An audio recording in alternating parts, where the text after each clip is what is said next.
Bob. You can hook up to the box up underneath the computer, and if you know what you're looking for, it'll basically tell you the G forces, when the brake was applied, if the brake was applied, the whole 9 yards. I didn't know that, and I've been involved in the auto body industry all my life, and I didn't know that you could do that until just recently, probably within the past few years. So they'll be able to tell whether or not he even applied his brake and what force it was whenever he hit what he hit. I mean, Well, right down to the very T. the one thing that I was told that was not in the report or mentioned to me, and this is the whole hearsay part, Dennis, is that he he for whatever reason distracted. I don't know. He The traffic was backed up, and Nick caught himself, gathered himself, and went off on the shoulder to avoid. And there was a truck parked there that he hit. I got you. And again, I don't. That is not in the report. Well, That was this that was told. this was rumors coming from my friend. It's an investigator that prior to the accident, there was already two or three accidents right there in the same spot because the traffic backed up pertaining to the construction site Right. that was on up the road, probably another mile or two, or half a mile, whatever it was. And according to the investigator that I talked to, less than just a few hours after they got to cleaning up Nicholas's mess, a drunk come up through there and killed two or three people in the very Mm-hmm. very exact same spot. So that's telling me that something was going on right there with the construction people in not having the roads marked right. Because usually in the state of Tennessee, if something like that's going on, or even Alabama or Mississippi, if the traffic's backed up like that, usually they'll assign a state trooper out there with the blue lights going that way to get everybody's attention. Yeah, right. They've got something flagging out That's right. Something a really half a mile standing down the out. road on it. Something really standing out. And the way that the trooper that I talked to, he had just got through coming into the construction zone, going from 75 to 70. And of course, it goes in intervals from 70 to 65 and 65 to 60. And he had just got barely into the construction zone, going over that armature or that curb, or not that curb, but that hill, uh, that basically same spot where everybody else was having accidents.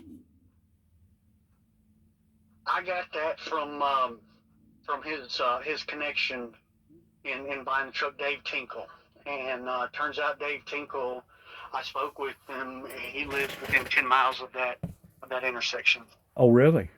Yeah, and he told me that there's been a number of accidents there the past couple of months. Uh Now huh. he didn't mention that subsequent accident that you're talking about, but he did say that well, they're having trouble over there as is. Uh huh. I've talked to two or three truck drivers that said the same thing. But it's hard to go after the DOT pertaining to the construction people working on the interstates, because if you could sue them at random, they'd probably be tied up in court all the time. That's right. That's right. I mean, it's almost impossible to sue them people or to go after them as far as liability. Yeah. But it sounds to me like that was more of it than anything else. I mean, they can blame it on speed if they want to, but I'm telling you right now, according to Nicholas, that truck wouldn't do but about 65, 70 mile an hour at the very most, going down a steep incline because of the way that it's geared up, and plus it's got a restrictor plate on the fuel system. Yeah. Mm.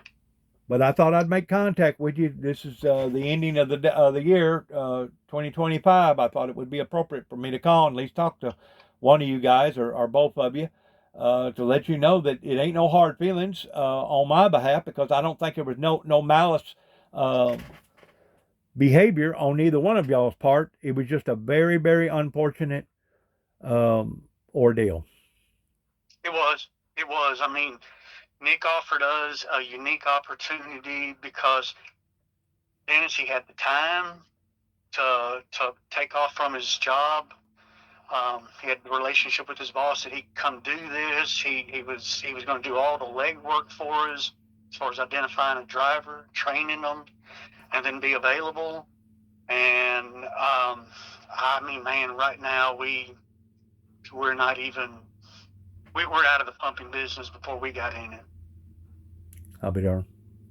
I mean, it's just It's almost like an omen that you wasn't. yeah. It's like, I mean, we knew that there's liabilities and just A whole lot more liability. I mean, you're already liable whenever you pull up onto a construction site and you got that heavy equipment and fans and everything doing what y'all doing as far as finish work, but you run into a completely different animal whenever you got a piece of equipment out there like that. Well, a job that Nick pumped for us. He was there kind of in a manager capacity. Somebody else was running the truck, and he may have been training them. But we had a big, I don't remember how big it was. It was a big truck, probably 150 feet boom, 160-foot boom. Right. And they got the outriggers out, good to go. Time to pump. We start pumping. Then, we got to a point where that boom was pretty much stretched out horizontal with the ground. Right. And being in city of Memphis, there's just rotten ground in places. Right. Because of what has been buried, whatever. And one of those front outriggers buried up, and that boom came and hit the ground, and thank God nobody was underneath it. Wow. Sounded like a similar ordeal that I run into. I used to be an iron worker. Back in my teenage days. And I wound up falling off a 4-story building in 1979. It broke both my legs from my knee, from basically my knees down, crushed both ankles in about 25 pieces apiece, crushed 3 vertebrae in my back, ruptured 2 discs, broke both arms, laid in the hospital 6 weeks, 3 days, flat on my back, and had to learn how to walk all over again. Took me about 5 years before I could regain my independence. But we was on a job setting trusses, 140-foot trusses, and all of a sudden the crane that we was using started popping and snapping, sounded like dynamite going off. And what it was, the crane operator had boomed out too much with too much weight, and that crane was actually separating itself and coming apart. I'll be dang. So it did, and the operator had to hurry up and lower that truss down, a 140-foot truss. I think it's about probably 4 foot high, probably about 12 inches wide. He had to hurry up and lower it down, and wound up tearing down a wall too. Fortunately, it didn't hurt nobody, didn't kill nobody.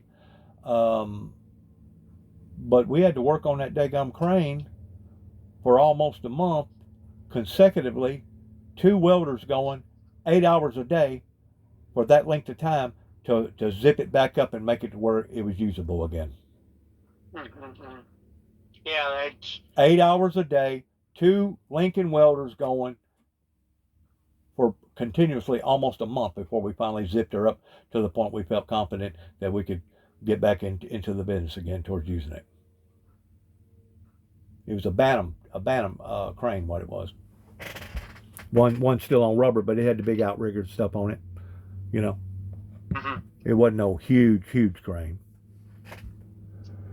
Yep. So I'm familiar with the big stuff. The big stuff will get you killed. Yeah, it will. If you're at the wrong place at the wrong time.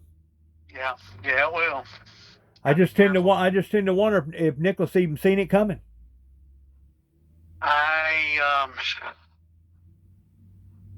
I don't know. Because from the looks of the accident, it took the front of that cab of that truck and pushed it all the way back to the back.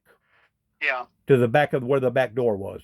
So I'm going to say that he died instantly, which in one way it was a blessing due to the fact that he probably didn't feel nothing. Right. I wound up having to make a decision at the age of 14. I had a second oldest brother that was on a